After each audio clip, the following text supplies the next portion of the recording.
함께해 주실 세 분 소개해드립니다. 먼저 노영희 변호사 나오셨습니다. 어서 오십시오. 네, 안녕하세요. 네, 반갑습니다. 헤어스타일의 변화가 있겠네요. 네, 예. 잘랐어요. 고맙습니다. 예. 그리고 장윤미 변호사 함께합니다. 어서 오십시오. 네, 안녕하세요. 예. 헤어스타일 변화가 없으시고요. 예. 새로운 예. 거 하나 알아냈어요. 뭘요? 장유미 교수 변호사가 예쁘잖아요. 근데 저 사람이 학교 다닐 때 자기네 그런 말 하지 과에서 마세요. 음. 부끄러워요. 어저께는 엄청 안 그럼 부끄러워하듯이 하더만 방송 전이었잖아요. 자기가 철학과를 갈 때 어. 미스 철학이었대 자기네. 아. 철학과 과에서. 미스 코리아 정확히는. 그렇게 그렇게 불러준 친구가 한 명 있었어요. 한 명. 예, 알겠습니다. 한 분 더 맞아 소개해드려도 될까요? 예. 예, 부디 제발. 박진영 비평가 함께합니다. 어서 오십시오. 네, 안녕하세요. 예. 예, 정외과에서 아무것도 못한 박진영입니다. 자, 오늘 이 세 분과 함께하는 시간 늘 기대되고 기분 좋게 시작할 수 있는데 오늘 새벽이 되는군요. 네. 윤석열 재구속 많은 분들이 뉴스 보셨을 것이고 그리고 박정훈 대령이 무죄에 나온 따지자면 23개월 만에 네. 해병대 수사단장직에 복직을 합니다. 이 복귀를 하고 다들 아시겠지만 1년 9개월 정도 그 혼자 외롭게 사무실에 있었잖아요. 그 시간 병면 수행을 했죠. 병면 수행. 예. 그 면벽 수행 아닌가요? 그러니까 그렇게 그런데 근데 병면 수행도 되게 수행이라고 자연스러웠어요. 병면 알겠어요. 수행. 예. 자, 아무튼 이제 무건 수행. 예, 알겠습니다. 아니지. 예. 무건 아니고 그냥 병마 가라. 저희 방송해도 돼요? 예, 알겠습니다. 예. 아무튼 박정훈 대령이 수사단장에 복직을 한다라는 부분. 그래서 많은 분들이 비슷한 댓글을 다셨던데 이제 제자리로 돌아오는구나. 그러니까. 정상화가 이루어지는구나. 이런 얘기들을 하고 계십니다. 관련 이야기 오늘 자세하게 한번 나눠보도록 하겠습니다. 일단은 그 새벽에 구속이 됐기 때문에 뭐 구속 관련해서 후속 보도들도 나오고 오늘 재판에 나오지 않았다라는 것도 지금 뉴스가 나오고 있는데 그 공개된 사진 기준으로 보자면 어제 영장실질심사 끝나고 그 주머니에 한쪽 손 넣고 이렇게 나오는 네. 장면이 이제 노출된 마지막 장면이었던 것 네, 같습니다. 그렇죠. 예. 전체적으로 한번 그냥 총평? 예. 이 구속이 됐던 일련의 상황들 정리 한번 해보자면 어떻습니까? 뭐 너무 자연스러운 순리대로 일단 흘러가고 있다. 특검이 발족한 이후에는 모든 수사 과정들도 제자리를 찾아가는 느낌이고 예. 당연히 구속 상태로 재판도 받고 추가 혐의들에 대해서도 성실하게 임했어야 돼요. 그걸 못했던 거예요. 이상한 법논리로 구속 취소가 됐었고 검찰은 손 놓고 있었고 그러면서 내란 수계는 거리를 활보했던 겁니다. 이 부분과 관련해서는 지금 받고 있는 혐의들이 보통 혐의들이 아니에요. 총을 꺼내라 마라 위해를 보이도록 해라 마라. 근데 순 거짓말을 했거든요. 자기의 지시를 이행했던 본인의 참모들한테 지시를 이행했던 경호처 직원들한테 다 책임을 전가하고 있어요. 그리고 앞뒤도 맞지 않고 그럼 법원에서 뭐라고 생각합니까? 아직도 영향력을 행사해가지고 이거 진술 회유하겠구나. 밖에 그대로 두면 상당히 위험하겠구나. 이건 결국 피의자 윤석열이 자초한 겁니다. 예. 그러니까 자승자박인 셈으로 다시 재구속이 된 거죠. 예.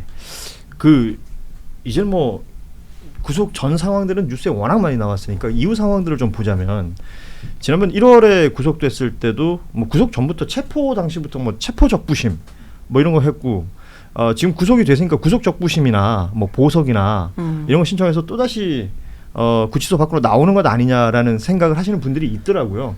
그러니까 소위 말하는 이제 법 기술을 써서 이런 것들에 대한 가능성은 어느 정도 보세요?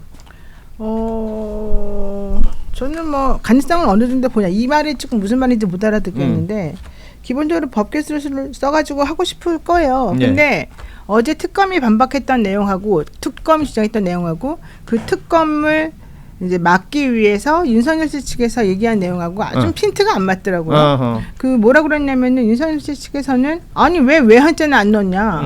니네 그렇게 되게 졸속으로 하지 않았냐. 예. 뭐 그리고 니네들이 그런 식으로 주장을 한다 그러면 우리가 부를 수 있는 사람 빨리 불러가지고 국무회의 하고 이렇게 서면 결의하는 건데 우리가 있는 사람 없는 사람 다 불러 모아가지고 해야 되느냐? 우리가 6명이 뭐 오면 11명이 채워진다고 해서 내가 그렇게 했는데 만약에 니네 특검의 논리라고 한다면은 나중에 국무회의 의회에서 이거 헌재 결의 그러니까 이거 요건을 이제 침해했으니까 이 비상계엄 해제해 주세요라고 그때 예. 요청이 왔잖아요. 예. 의장한테. 예.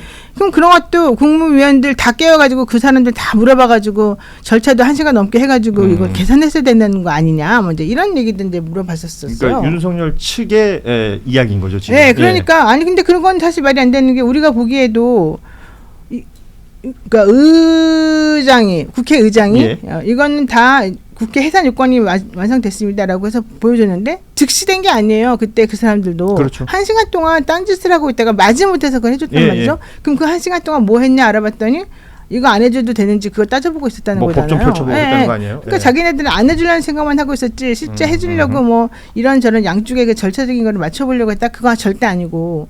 그다음에 외환죄를 넣고 안 넣고는 그거는 특검의 마음이지. 왜냐면 이번에 하고 난 다음에 외환죄 나중에 또 넣어가지고 추가 기소할 수도 있는 거니까. 그런 거는 신경 쓸 필요가 없는 것 같고. 검사한테 이제 판사가 3가지를 물어봤다고 그러잖아요. 그 3가지가 이제 가장 핵심이 김성훈한테 이렇게 진술이 번복되게끔 하는 그 과정. 그다음에 강의구의 그 진술이 번복되는 과정. 뭐 이제 그리고 기타 여러 가지 것들이었다고 하는데. 이러니까 이 판사가 무엇을 제일 중점으로 생각하느냐를 알 수 있어요. 이 판사가 생각하기에는 이런 구속영장 실질심사에서 가장 구속이 되게끔 만드는 요인은 이 사람을 풀어주었을 때 이 사람이 다른 증인이나 다른 증거들을 오염시키거나 말살시킬 수 있겠는가. 이걸 본다는 것으로 들렸어요. 그래서 증거인멸의 우려가 있다. 네, 그래서 이제 받고 그다음에 또 하나는 거짓말을 본 것 같아요. 윤석열이 거짓말을 하도 잘하니까 이제 워낙 거짓말 잘하는 거 많이 봤지만 이번에 더 충격받았던 것 같아요. 내가 듣기로는 그때 이제 물어봤대요. 당신 정말 경호처 김성훈이 한 말을 이제 예를 들면서 정말로 경호처가 총을 더 잘 쏘고 경찰들은 총을 못 쏘니까 총 보여줘라고 경호관에게 총을 보여줘라라는 말을 했었냐? 그랬더니 자기 그런 말은 안 했다. 다만 그 다만이 중요해.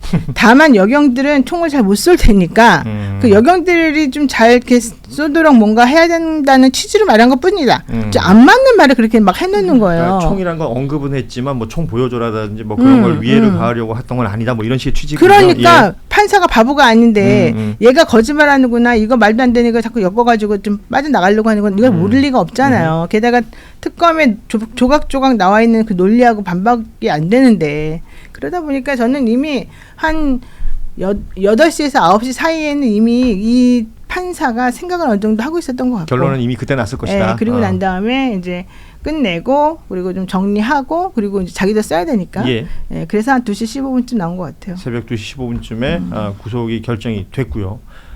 아시는 것처럼 이제 서울구치소로 이동을 했고 지난 1월에 구속됐을 때는 이제 현직 대통령 신분이었습니다. 탄핵 전이었으니까.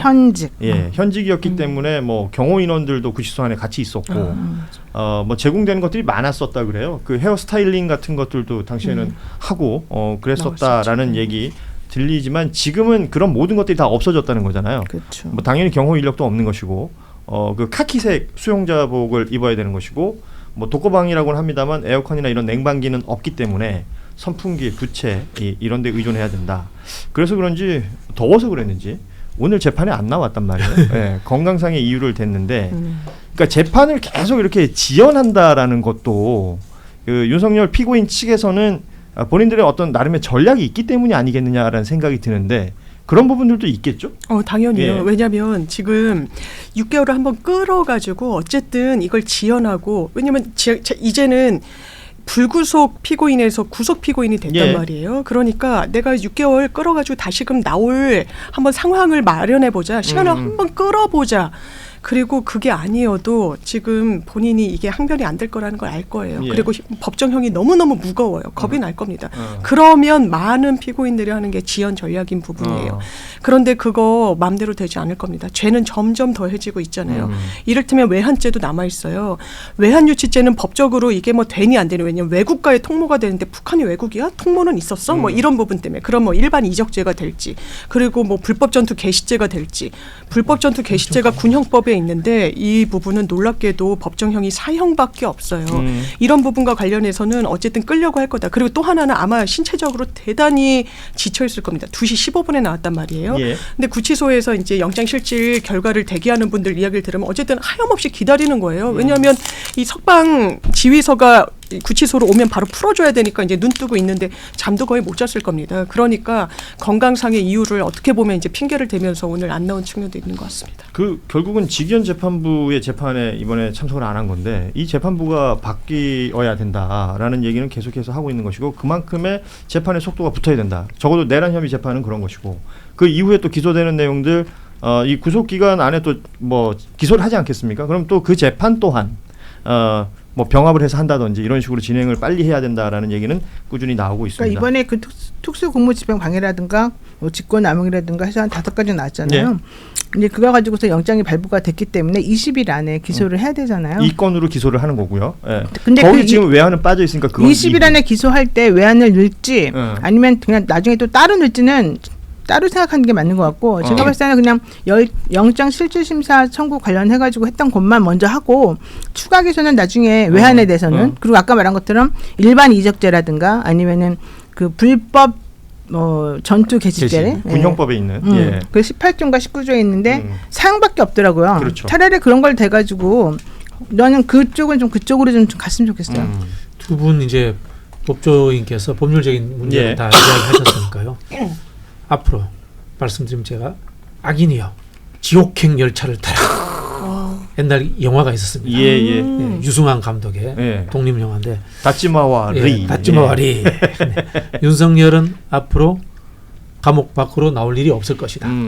지금 구속 날짜는 20일입니다만은 조은석 특검이 윤석열 머리 위에 있는 것 같아요. 아까 우리 노영희 변호사 말씀하신 것처럼 증거인멸과 타인을 위해해서 증거 또는 발언들을 조작할 가능성이 있다라는 것들이 김성훈, 강의구를 통해서 완전히 증명이 됐단 말입니다. 그렇죠. 그리고 아까 말씀하신 것처럼 외환죄가 아직 들어가지 않은 것, 뭐 추가로 또 구속할 수도 있잖아요. 영원히 못 나온다. 악인이요. 지옥행 열차를 타라. 아니 그리고 이 특검이 사실은 좀 변칙 플레이를 했어요. 왜냐하면은 윤석열 씨한테 너 열심히 정해진 시간에 안 나오면 난 후속조차 할 거야. 그럼 결국은 내가 오라는 데 나오지 않으면 너에 대해서 영장 칠 거야.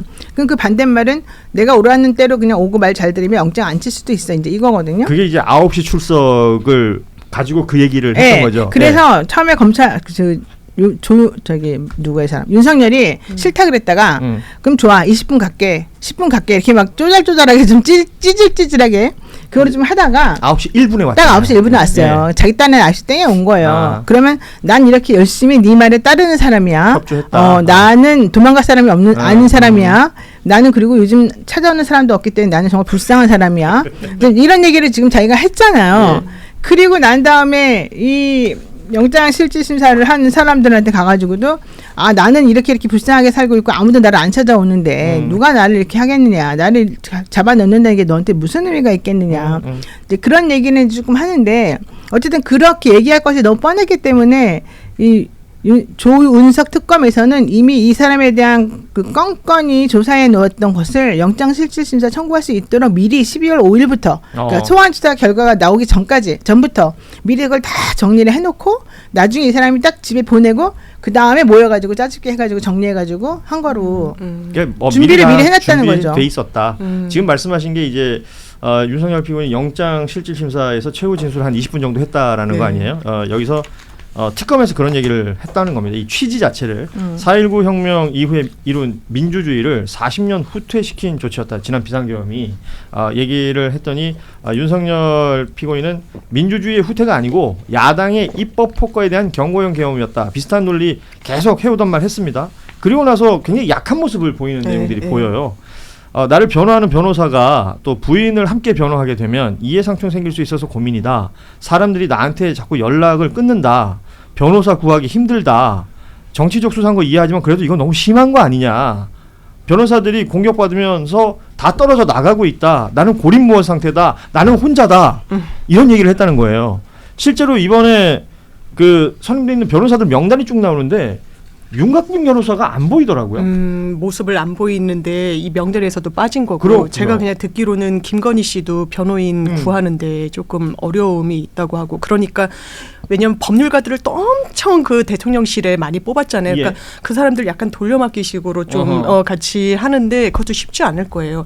그리고 변호사를 많이 이렇게 실력 있게 선임하려면 비용을 많이 또 써야 되는데 그걸 할 수 있는지 좀 그럴 의지가 있는지도 의문이고. 돈은 있겠죠. 근데 뭐 이게 남편 돈, 부인 돈 따로 있으면. 그렇죠. 그러니까 김건희 예. 씨는 자기 거에는 많이 쓸 수도 있고 남편에 대해서 모르겠네요. 어떻게 할지. 그럴 수도 있을 것 이해 같고. 상충된다고 또 윤석열 아니, 근데 씨가 얘기했으니까. 법 쪽에서는 소문이 있을 거 아닙니까? 저쪽 변론 맡았다가는 뭐 어떻게 된다. 예를 들어서 정치적 목적이 있는 변호사들은 지금도 거기 뭐 있는 걸 우리가 뭐 김계리 변호사나 이렇게 보면 알 수 있는데 김홍일 변호사 그분은 이제 검사 시절부터 워낙에 잘 따랐던 선배로 알려져 있어서 또 머리가 하얘서 그런지 화면이 잘 보이더라고요. 근데 나머지 그렇죠. 변호사들은 잘 안 보여요. 그리고 윤곽근 변호사는 아예 명단에서 이름도 빠졌고 그리고 친구라고 알려져 있었던 그 탄핵 국면에서는 계속 정면에 나섰던 석동현 변호사 없죠 지금. 없죠. 예, 그 외로운가 봐요. 그럴 수 있죠. 그 오늘 왜 자기들끼리 잡담은 막 하다가 내가 질문 답을 안 해주세요. 그게 뭐 외롭고 이런 것도 있지만은 특검이 너무 세게 변호사들을 공격하니까 변호사 자체를 네, 변호사들이 나 여기에 끌려 들어가고 싶지 않다. 지금 특검이 사실은 우리가 보통 이런 공소장 같은 거 다 보여주고 법원에서 받아가지고 내가 이거를 기자한테 넘겨주기도 하고 이건 일반적인 거예요. 그게 문제가 되지 않는데 이제 그런 거 갖다가 원래 법이 없어서가 아니라 그냥 관용적으로 허용했던 건데 갑자기 잡는데 뭘로 잡을래? 그랬더니 야 너 주민등록번호 그대로 그러니까. 다 나왔네. 개인정보. 근데 유출로. 개인정보는 솔직히 그 개인 이 피해를 본 사람이 내 거 공개하세요. 그래서 왜 노출해도 돼요라고 하면 그 문제가 또 안 될 수도 있잖아요. 그러니까 이제 그런 면을 가지고서 수사를 해봐야지 이게 법이 제가 되는지 안 되는지 나와요. 근데 하기 전부터 너네 가만두지 않겠어. 수사 방해하는 거 내가 다 찍어놨어. 특히 너 이제 이렇게 한단 말이에요. 그러고 나니까 영장이 발부되고 난 다음에 우리는 이제부터 수순이 그때 3명 경찰 데리고 와가지고 이거 지금 수사 제대로 하고 있어요. 예. 그러면서 이제 들어간다는 거였어요. 자 여기까지는 일반적인 사람들이 아는 거고 여기서 이제 핵심은 하나요. 너네 지금 영장 뭐 실질 심사 들어가가지고 이제 다 끝난 것 같이 보이지? 이제 너네들하고 우리하고만 싸우면 되는 것 같이 보이지? 아니야. 너네들이 만약에 윤석열이 그렇게 앞으로 많이 남아있는 건들에 대해서도 좀 구체적이고 정확한 증거 같은 것들을 니네가 가지고 온다면 내가 너네들에게 뭐 수사 방해죄니 주민등록번호 뭐 유출한 게 잘못이라더니 이런 건 내가 얼마든지 조절해 줄 수 있어. 특검 입장에서는 오히려 그래서 이 변호인들이 어찌 보면 이제 변론의 의지를 꺾는 그런 하나의 또 그 전략이라니까. 예. 윤석열이 조은석 특검이라는 임자 만난 거죠. 알고 보면은 조은석 특검도 우리가 표현하자면은 법 기술을 부리고 있는 거예요. 그렇죠. 우리 노영희 변호사 예. 이야기하시는 것처럼 변호사라는 주위의 날개들부터 이제 걷어내는 거 예. 아닙니까? 요게 이제 이른바 이제 형사소송법상에 있는 다양한 절차법들을 이용해 가지고 제거해내는 거고요. 그 다음에 애초에 우리가 그런 이야기를 했습니다. 왜 고검에 들어갔을까? 그런 이야기를 했지 않습니까? 예. 이 이야기는 또 한편으로 보면 이제까지 윤석열, 김건희를 수사해 왔던 검사들 쪽에서 너희들 항복해. 정보 갖고 있으면 나한테 가지고 와. 뭐 이런 하나의 저는 신호도 아닐까. 그러니까 뭐 그런 조은석 부분에서 특검이 고검으로 들어갔다라고 표현하지만 네. 조은석 특검이 고검을 장악했다. 뭐 그렇게 볼 이렇게도 수도 평가할 수도 있는 있겠군요. 거죠. 예. 네. 어허. 저는 여기에 대해서 같이 판단은 안 하겠습니다만은 수괴와 그 일당들을 잡기 위해서 조물아기들을 이용하고 때로는 베풀어 주는 것이 법적인 부분에서 잘하는 것인지 정치적인 것에서 잘하는 것인지 모르겠습니다만 그러한 다양한 기술들을 부리고 있는 것 같아요. 그렇죠. 가치 평가는 뭐 각자의 영역이겠지만 그 기술이 유효하게 먹히고는 있다. 먹히고 있는 것 같아요. 예. 임자 만난 거죠.